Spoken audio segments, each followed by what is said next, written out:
ఏటా 4 లక్షల ఉద్యోగాలు ఇస్తానంటున్నారు. ఎలా ఇస్తారు సార్? ఏంటి ఇది సాధ్యమేనా? డెఫినెట్గా అసలు ఎందుకు సాధ్యం కాదండి. Let us have a positive opinion అని. ఎలా 4 లక్షల ఉద్యోగాలు? అసలు అంతకన్నా ఎక్కువ వస్తాయి.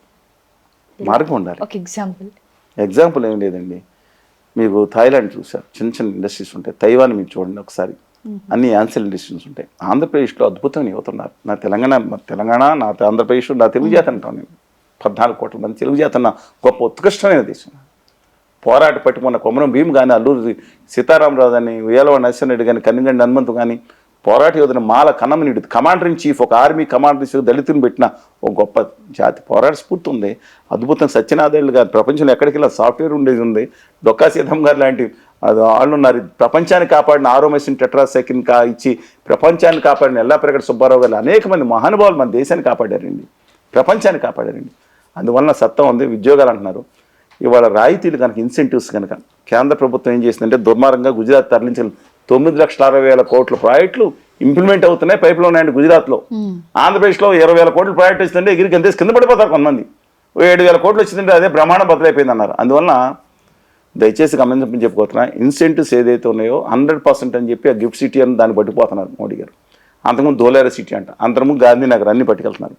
దయచేసి ఆంధ్రప్రదేశ్కి హోదా విభజన హామీలో ప్రత్యేక హోదా వచ్చే రాయితీలు, ఇన్సెంటివ్స్ ఇంకా ఈశాన్య రాష్ట్రాలకు 2027 మార్చి 31 వరకు కొనసాగుతున్నాయి. దయచేసి దీని మీద కాన్సన్ట్రేషన్ చేయండి. ఏదో టీవీలో పెట్టుకుని మనకు ఒకటి వచ్చేసింది, లులు మాల్ వచ్చేసింది, ఆ మాల్ వచ్చేసింది, ఈ మాల్ వచ్చేసింది, దానివల్ల కాదండి. కాంప్రహెన్సివ్గా డెవలప్ కావాలి, ఇండస్ట్రీస్ డెవలప్ కావాలి, ఏజెన్సీస్ డెవలప్ కావాలి. యువతకి ఇప్పుడు ఎంఎస్ఎంఈలో సపోర్ట్ చేస్తాను. దాని అడ్వాంటేజ్ కేంద్ర ప్రభుత్వం మొత్తం గుజరాత్ యువతకు, ఉత్తర భారత యువతకు అని కాదండి. మనం కూడా అవకాశం తీసుకోవడానికి ఇక్కడ అవకాశాలు లేవు. ఏం పెట్టుకుందాం అనే కొన్ని పరిస్థితి వస్తుంది. దాని మీద తీసుకుంటే అద్భుతంగా డెవలప్ చేసి 4 లక్షలు కాదు, ఇవాళ 10 ఏళ్ళు ఆలస్యం అయిపోయింది, ఒక తరం నాశనం అయిపోతుంది. ఇప్పుడు కన్నా హోదా విభజన హామీల మీద దృష్టి పెట్టమని చెప్పి కోరుతా ఉన్నాం. అందుకని వారికి ఇప్పుడేం మేము ఒత్తిడి చేయము, సూచన చేస్తున్నాం గౌరవ ముఖ్యమంత్రి గారికి. అన్ని పార్టీలు సపోర్ట్ చేస్తే 4 లక్షలు కాదు 5 లక్షలు అంతే తప్ప ఏదో కాగితాల మీద వేసుకునే లెక్కలుగా మాత్రం మార్చొద్దండి. You can do it subject if is able to achieve this. Definitely let us have a positive opinion. కొత్తగా ముఖ్యమంత్రి పదవి స్వీకారం చేశారు ఇప్పుడే. అందువలన వారికి పూర్తి అభినందన తెలియజేస్తున్నాను. వారి ఈ విషయంలో సక్సెస్ కావాలని, హోదా విభజన హామీలు సాధించుకుంటే సక్సెస్ అవుతారని చెప్పి మనం చేస్తున్నాం. అమరావతిలో రియల్ ఎస్టేట్ పెంచడానికి అక్కడ రాజధాని ఏర్పాటు అంటున్నారా సార్? రియల్ ఎస్టేట్ గురించి వాళ్ళకి ఎక్స్పీరియన్స్ వాళ్ళని అడిగితే బాగుంటుందండి. ఈ ప్రపంచంలో ఎక్కడ సరే GSDP, gross state domestic product అని ఉంటారు. దాంట్లో ఏదైతే ఉందో దాంట్లో రియల్ ఎస్టేట్ కూడా ఒక భాగమేనండి. అందువల్ల అభివృద్ధి సూచికల్లో అది కూడా నిర్మాణ రంగం, రియల్ ఎస్టేట్ కూడా భాగమే.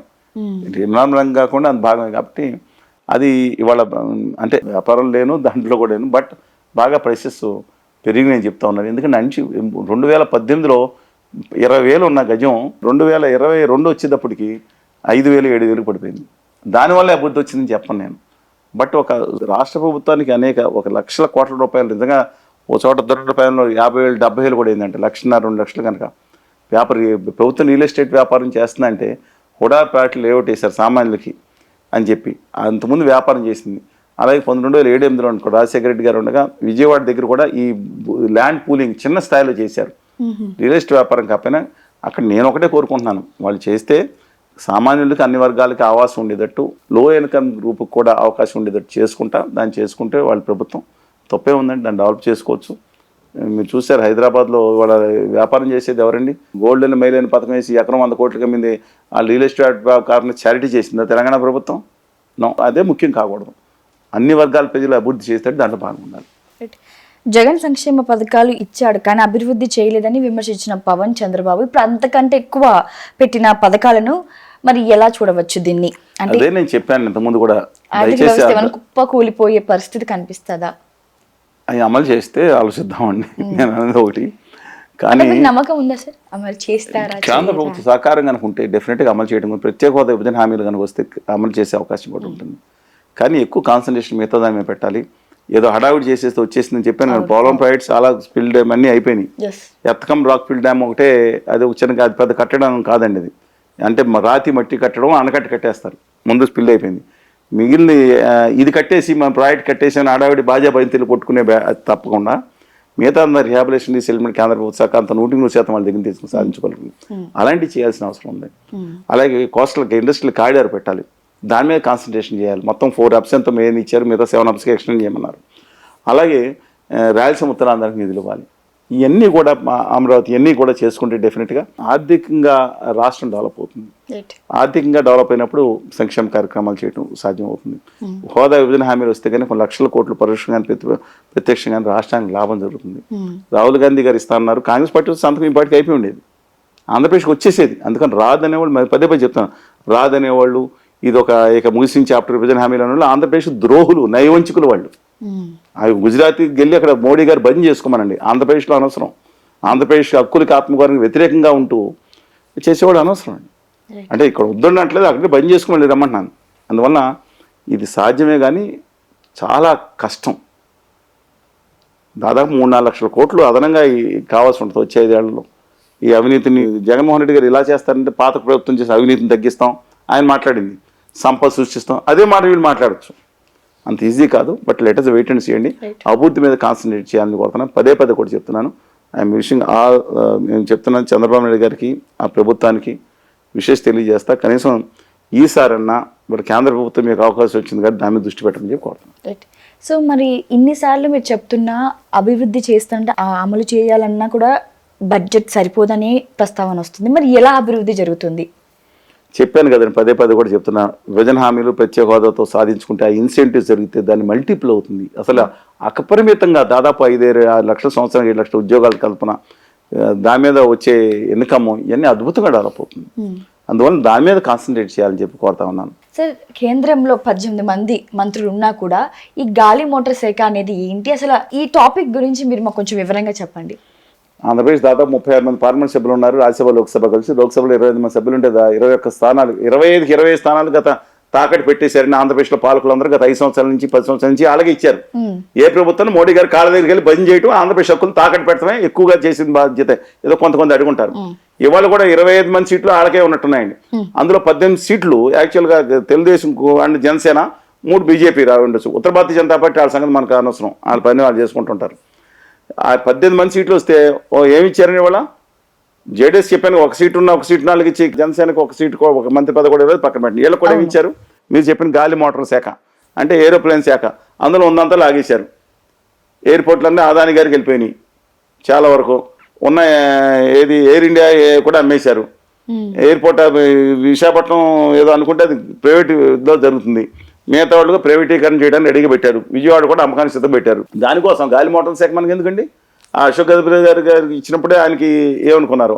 అందువల్ల మనకి ముఖ్యమైన శాఖలు ఇవ్వకుండా చాలా దుర్మార్గంగా కేంద్ర ప్రభుత్వం నికృష్టంగా అని చెప్పలేను కానీ దారుణంగా వహించాలని చెప్పొచ్చండి. ఇవాళ ఆఖరికి పెంసాని డాక్టర్ చంద్రశేఖర్ గారు, ఇప్పుడు రామ్మోహన్ రెడ్డి గారు తక్కువైంది, ఎంత బహుభాష పెరిగినా దమ్మున్నాడు, మాట్లాడతాడు, పని కార్యశాలతో కూడా యువకుడు 36 సంవత్సరాలు అత్యంత పిన్న వయసులో ఉన్న ఆయనకి పక్కన పెట్టిన ఆయనకి ఇవ్వలేదు, పక్కన పెట్టారు. ఆవిడ డాక్టర్ చంద్రశేఖర్ గారు, ఆయన విద్యార్థికుడు, డాక్టరు. ఆయన వచ్చి నువ్వు గ్రామీణ అభివృద్ధి అంటే చేయవచ్చు. గ్రామీణ అభివృద్ధిని ఎవరి దగ్గర? శివరాజ్ సింగ్ చౌహాన్ గారు దాదాపు 2 దశాబ్దాలు ముఖ్యమంత్రి చేసిన వ్యక్తి దగ్గర. ఆయన ఏమన్నా డమ్మీ అయితే పని చేసుకోవచ్చు. ఈయన రెండోది జ్యోతిరాజ్ సింధియా గారి దగ్గర ఆ 2 శాఖలు తీసుకొచ్చి సహాయ మంత్రి. ఇది ఇండిపెండెంట్ ఛార్జ్ కూడా కాదు. దేనికి ఏం చేసుకోవాలండి? ఇట్లో ఏం చేసుకోవాలండి? వాళ్ళని ఆ కిషన్ రెడ్డి గారు ఉన్నారు సోదరులు, ఆయనకి మాత్రం బొగ్గు ఇచ్చారు, తన గన్లు ఇచ్చారు. అందువల్ల ఆయన తెలుగు జాతి బిడ్డగా తను ప్రూవ్ చేసుకునే అవకాశం వచ్చింది. ఖచ్చితంగా ఆయన కాదని అన్నాం. ఆయన ఇవాళ వెంటనే స్టీల్ ప్లాంట్కి ఏదైతే శారీరకంగా చనిపోయారో, కరీంనగర్ దగ్గర నుంచి గుప్తా గారు చనిపోయారు, తెలంగాణలో కూడా అనేక మంది విశాఖ ఉక్కు కోసం ఉద్యమాల కోసం చనిపోయారు ఆంధ్రప్రదేశ్తో పాటు. అలాంటి సమయంలో దానికి ఇమ్మీడియట్గా క్యాప్టివ్ మైనింగ్ ఇవ్వాలి. 3 గన్లు కేటాయిచ్చేస్తే ప్లస్ దాంట్లో ఉన్న 20 లక్షల కోట్లు అంతా రద్దు చేశారన్నారు దొంగలు చాలా మందికి, మిగతా పారిశ్రామికవేత్తలకి. అందులో 15,000 కోట్లు 20,000 కోట్లు అది కూడా రద్దు చేయడం పెద్ద ఇబ్బంది కాదు. క్యాప్టివ్ మైన్ చేసి ఇంకొక 4,000 కోట్లు పెడితే స్పెషాలిటీ సీలు వస్తున్నాయి. ఈ ప్రపంచంలో బెస్ట్ కర్మాగారం కింద అవుతుంది. అది ఒక కర్మాగారం కాదు, ప్రజల రక్తం త్యాగంతో ఏర్పడిన తెలుగు ప్రజల రక్తం త్యాగంతో కర్మాగా దాన్ని నిలబెట్టుకునే అవకాశం వచ్చింది. తెలంగాణ భూగర్భంలో ఉన్న సింగరేణి గనుల్ని ఆ గుజరాతీ వ్యాపారులకు ఇంకోళ్ళకి అమ్మేదే నికృష్టమైన కుట్ర కొనసాగుతుంది. తెలంగాణ సమాజం అంతా మొత్తుకుంటుంటే ఇవాళ తిరిగి అదే గన్ను మంత్రి శాఖ మంత్రి అయ్యారు కాబట్టి ఒక్కడు కూడా బయటికి వెళ్లకుండా ఇంకా కొత్త గన్ను చేసుకుని అలాట్మెంట్ చేసి ఇక్కడ ఆల్రెడీ తెలంగాణలో పవర్ ప్రాజెక్టులు పెట్టారు. దానికి కోల్ లింకేజ్ చేసుకోవాల్సిన అద్భుతమైన అవకాశం వచ్చింది. గన్నులు కూడా డెవలప్ చేసుకోవాల్సిన అవసరం వచ్చింది. అందువల్ల వారికి అలాగే బండి సంజయ్ గారు సామాన్య కుటుంబం నుంచి చాలా ఆయన కమిట్మెంట్ ఈజ్ గ్రేట్ అండి. అద్భుతమైన కమిట్మెంట్ ఆయనకి. సరే ఆయన భాషలో ఉండొచ్చు కానండి, ఆ పార్టీకి నిలబడి ప్రాణం పెట్టి పనిచేశాడు బండి. కానీ ఆయనకి ఇవాళ ఆయన లాయల్టీకి లాభం లభించింది. అమిత్ షా గారు చెప్పులు అక్కడ పెట్టి మళ్ళీ తీసుకొచ్చి పెట్టారు కాబట్టి ఆయన మంత్రివర్గంలో పెట్టుకున్నారు, హోంశాఖలో పెట్టుకున్నారు. సరే నేను తప్పను, అది కూడా ఆయన ఎంపీగా ఉండి చేయడం తప్పు అంటున్నా బహిరంగ. ఆ తండ్రి మీద అభిమానం ఉంటే తండ్రి చెప్పులు ఇంట్లో పెట్టుకోవచ్చు, ప్రతిసారి బయట మోడీ గారిలో ఫోటోలు తీసుకోవాల్సిన పని లేదండి ఇవాళ. అది తప్పు. కానీ ఇవాళ ఆయనకు హోంశాఖ ఇచ్చారు, ఖచ్చితంగా బలోపేతం చేయాల్సిన అవసరం ఉంది. వాళ్ళకి దేశ హోంశాఖ, తెలంగాణ కాదు, వీళ్ళు మంత్రులు దేశ మంత్రులు. అలాగే లోకనాథన్ గారి వరదమ్మ గారి అబ్బాయి మురుగన్ గారని తమిళనాడు, ఆయనకి కూడా కేంద్ర మంత్రి పదవి ఇచ్చారు. అలాగే ఇప్పుడు 6 మంత్రులు ఉన్నారు. అదే శ్రీనివాసవరం గారిని ఆంధ్రప్రదేశ్లో పరిశ్రమల శాఖ సహాయ మంత్రి ఇచ్చారు 20 కింద. డెఫినెట్గా పరిశ్రమలు నిలబెట్టుకోవాల్సింది. ప్రత్యేక హోదా మీద, విభజన హామీ మీద ఇవాళ తను కృషి చేసి ఆంధ్రప్రదేశ్ ప్రజల రుణం తీర్చుకోవాలని కోరుతున్నాను. గుజరాతీ ప్రభువుల రుణం కాదండి. గుజరాతీ భజన చేయడానికి అక్కడ చేసుకోవచ్చు, but I'm having letters have a positive opinion all this. ఎవరైతే ఉన్నారో 6 మినిస్టర్స్, ఆనరబుల్ మినిస్టర్స్ మీద మై హంబుల్ రిక్వెస్ట్ ఈజ్, మీకు అవకాశం వచ్చింది, చరిత్రలో గొప్పగా నిలిచిపోతారు, చరిత్ర ద్రోహులుగా నిలిచిపోతారు, చేసుకోండి.